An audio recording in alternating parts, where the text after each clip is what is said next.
তো বন্ধুরা শুভ কালী পূজার শুভেচ্ছা রইল আগামী বলে দিলাম এই কারণেই। তো কালী পুজোর জন্য আমরা সবাই বন্ধুরা একটা মাসিক চাঁদা ব্যবস্থা করেছি। তো করাই ছিল ওটা, তো এই টাকাটা জমানো থাকে আমাদের একটা ব্যাংক, মাটির ব্যাংক ঘট আছে, তো সেই ঘটে। তো সেই মাটির ঘট দেখতে পাচ্ছ, এতে টাকা আছে, সব 500 টাকার নোট আছে, মায়ের জন্য কাজে লাগাবো তাই। তো এই টাকাতে বায়না ফায়না সব করা হবে, তো দেখাবো তোমাদেরকে, শেয়ার করবো তোমাদের সাথে, অবশ্যই দেখবা, সাথে থাকো, সঙ্গে থাকো, ভিডিওটা ভালো লাগবে। তো ব্যাংক ভাঙছে দেখো বন্ধুরা, এই দেখো, ও কড়কড়ে নোট, মায়ের কাজে লাগবে, মায়ের কাজে। কি সবাই খুশি তো টাকা দেখে? হ্যাঁ, বাহ।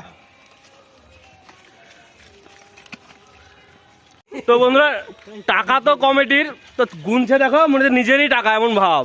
ওই দেখো কি খুশি, টাকা সবই তো চলে যাবে।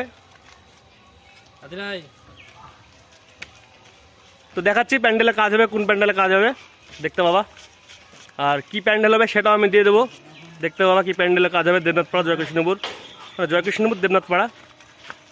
আমাদের কালী পুজোর টাকা জমেছে 19,000 টাকা জমেছে কালী পুজোর কমিটির টাকা, মাসিক চাঁদা সব ছেলেবেলের 100 টাকার মাসিক চাঁদা যেটা হয়, তো পাড়াতে অনেক ছেলেবেলে আছে, তো টোটাল 19,000 জমলো, আর চাঁদাটা বাকি আছে। তো খুব ভালো লাগলো, তোমাদেরকে দেখালাম, তো অবশ্যই বলবা কেমন হয়েছে। এত টাকা বাই। দেখছো আমাদের কালী পুজোর প্যান্ডেল, বাঁশ লাগানো শুরু হয়ে গেছে কাজ। তো এখানে যে প্যান্ডেলটা হবে তোমরা দেখতে পাবা, উপরে ডেসক্রিপশনে ছবি দেওয়া থাকবে, ওই ছবিতে দেখতে পাবা এই যে প্যান্ডেলের কাজ। তো অবশ্যই সবাই আসবা, খুব ভালো হবে প্যান্ডেল এবার, আর প্রত্যেকবারই ভালো হয়, তো এবার আরও ভালো হবে। তো দেখো, তো ভাই বন্ধুরা সঙ্গে দেখো।